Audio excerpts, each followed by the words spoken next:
Hi folks, it's Julie, and today I'm going to talk to you about 5 reasons you should not become a writer. Okay, actually, I'm not here to tell you not to become a writer. I'm going to give you 5 things that you should consider if you're thinking about becoming one. And I, more than anything, would like to encourage you, so this is more of a list of things that you should take into account when you're kind of mentally preparing yourself to maybe cross a line into looking at publishing, looking at the possibility of becoming a professional in writing. First, I will preface this by saying that you don't necessarily have to be a professional or be a writer who shares your work or any of that. You can write just for yourself if that's what you want to do, and still call yourself a writer. It's part of who a lot of people are, and that doesn't change only when you start sharing your work or only when you get paid or only when you get published. So I acknowledge those, but these are 5 elements that I'm going to be putting out for the consideration of folks who are looking at a more traditional kind of forward path into being published and or becoming a professional. So without further ado, I'm going to start with the first one. First, don't become a writer if you're not patient. Now, in especially traditional types of publishing and the mainstream of the publishing industry, there's a lot of waiting. There's a lot of looking forward to your release date, looking forward to news, looking forward to agents writing you back. There's just a lot of dead time in between. And even though, of course, you hear about people being on deadline or people scurrying to finish a manuscript by a certain date, there are those mad dashes to finish lines, but more than anything else, there's a lot of waiting in the writing world. So if you're not a patient person and having to wait a lot is going to mess with your mental health or cause you a lot of anxiety, you might want to consider that and try to have a coping plan in place before you approach some of the traditional types of publishing and writing, mostly because there's going to be a lot of radio silence, there's going to be a lot of tapping your foot waiting for your email to ping or your phone to ring. And if you don't handle that sort of thing very well, then you could be in for a lot of hurt. So maybe be prepared for that. 2, don't become a writer if you can't handle rejection. So of course there is the traditional approach to publishing where you're going to pitch to agents, you're going to pitch to publishers, you're going to pitch to short fiction markets, whatever you're trying to publish, and people are going to say no. There are a lot of people, especially at the beginning, who take this as a deep criticism of their very heart and soul. It's hard not to see it that way, but if you're on the other side of it and you're a publisher, you're gonna have to say no to people, and as a writer, you want them to be at least a little bit selective, so they can't say yes to everything either. Most of the time, it's about either not being up to their quality or not being appropriate material for their audience. Sometimes you're not going to know which.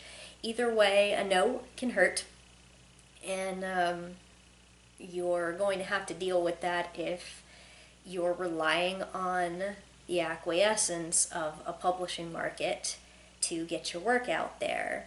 I'm also going to say that even if you kind of bypass the traditional paths to publishing and you're talking about something smaller or something more self-controlled like a blog or an online comic or something like that, you may still receive negative feedback, and that can feel a lot the same as rejection can. So take into account that you are going to get feedback, you are going to get negative responses. Absolutely no one who is at all widely read is universally loved. So if knowing that you're going to pour yourself into this project and some people aren't going to like it and are going to say so and may prohibit you from having publishing opportunities as they're saying no to you, if that's going to mess you up, you might want to stay out of the arena. I encourage you to try anyway and just try to accept that this is it's gonna hurt and everybody goes through it and it's never really gonna be easy, but you can't really figure out how it feels or get used to it without having it happen to you a few times. And I just want to warn people that, of course, you probably already know this if you know anything about publishing, but I want you to be prepared for the fact that it will happen to you. Nobody gets accepted immediately in everything that they try the first time. So you might be thinking, well, that's only for those loser authors who write crap. It's not. You're going to be in the rejection club at some point in your life, and you need to know how you're going to handle it, or that you can handle it, or else it's really better to not subject yourself to that if it's really going to mess you up. Only you know. So I hope that you can try anyway, that you're not going to say, I can't handle being rejected, so I can't try. I really don't want that to be a roadblock for anyone, but it is going to happen. So I think I've made that pretty clear. So on to the next one. 3, don't become a writer if you're doing it to make money. So this might be sort of controversial, I guess, because some people write for a living and they set out to make money. And this is actually a lot more often. It's people who do, nonfiction writing, contract writing, copywriting, that sort of thing. Writing in those contexts, it's something that you can study and build a customer base and all of that. It's certainly a valid career choice. However, it's very difficult to get started without a lot of backup, without a lot of training, without a lot of experience, and without a lot of time. And I'm also mostly talking about fiction or selling your work in a kind of more individual, traditional way. So I don't know much about writing like nonfiction blog posts or things like that for clients. That's not really something that I'd be qualified to talk to you about. However, notoriously, people who are trying to break in to writing industry, they think about the success stories. They see these runaway successes and think, oh, I could do that. Yeah, you probably could. But being in the right place at the right time is not something you can necessarily personally arrange. It happens to very few people, and most people who are somewhere in the professional writing arena make a very modest amount of money doing it. So if the primary reason that you're looking at getting into writing is that you think you're going to be able to write a story and then get paid a lot of money without much effort, this is definitely the wrong profession for you. If you don't want to tell stories, if you don't do it because you love to tell the stories, if you love the mechanics of creating a world, creating characters, if those kinds of things, reaching people, being able to fill a hole that isn't being filled right now, these are all motivating factors for writers. And money generally shouldn't be, not because you should be ashamed of wanting to make money, but because it's unrealistic to think that that's a fast, easy way to make money. So there's nothing wrong with saying, yeah, I'd like to be really successful at it and be able to do just this as my job. That's not completely unrealistic, of course, but it isn't an easy, fast way to make money. And I think there's a common misconception that it doesn't take that much effort to get to the point where you're just living off of your writing. It's a very select few who are able to do that, balanced against throngs of people who never get to do it at all. So there's a lot of unpaid labor in your future, no matter what kind of success you're looking at the end of it. So keep that in mind when you're trying to decide, are you going to do this? Number 4, don't become a writer if you never finish things. This also might sound kind of controversial. I think there's a lot of people in the writing communities who have tons and tons of unfinished manuscripts. There's nothing wrong with that, but I'm saying if you never finish anything, it's going to be a really frustrating road for you. You're always going to have something in progress and never get to a point where you can reach the end and go back and do your editing and actually start the part where you're trying to sell it. You'll just be frustrated all the time that you don't have a project finished.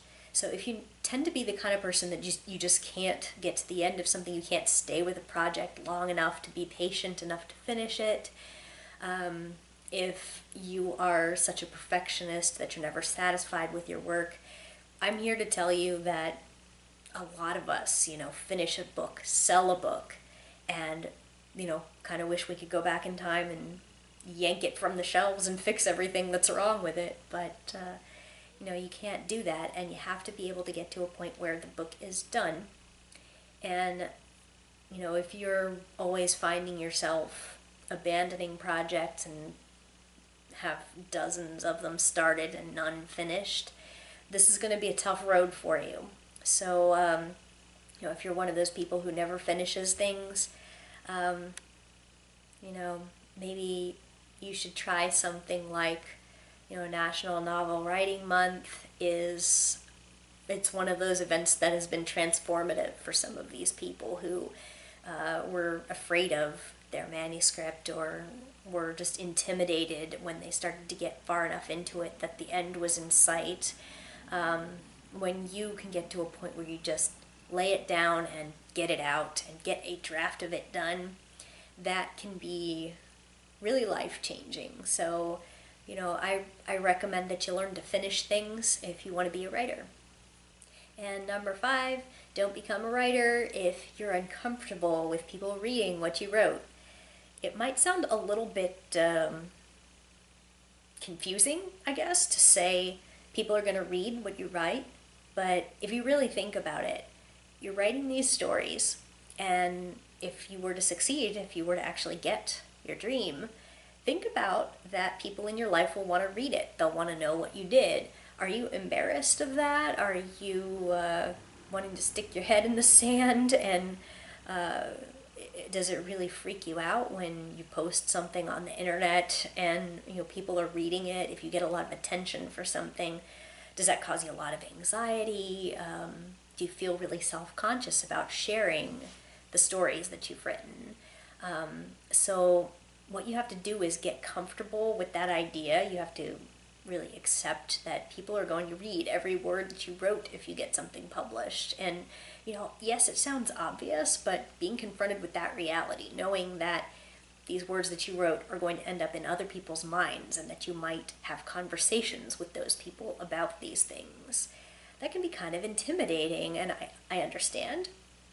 But that's one of those things that you've got to get over if you're going to be a writer. And if you historically have difficulty with this, I recommend maybe getting some training wheels here through maybe making a blog and getting used to what it feels like for other people to read your stuff, or maybe semi-anonymously start sharing your stuff in a writing critique community or something that's got a audience that's limited so that you can kind of password protect it and not have it just floating around the internet if you're worried about having something snatched that you might use later. So you have to be able to make peace with other people reading your stuff. and it might not be quite as easy as you think it will. So, because again, going back to one of the earlier points here, you're also probably going to get negative feedback and criticism when people read your stuff, and so that's part of it too. So that's going to be the end of my 5 things to consider about becoming a writer, and I don't want you to not become a writer. The title of this video is definitely in jest, and I hope that I've offered some perspectives that'll help kind of bring some light to some of the realities that aren't so much fun about this wonderful profession of ours. So, with that, I will wish you a good day, a good week, a good month, a good year, and I'll see you next time.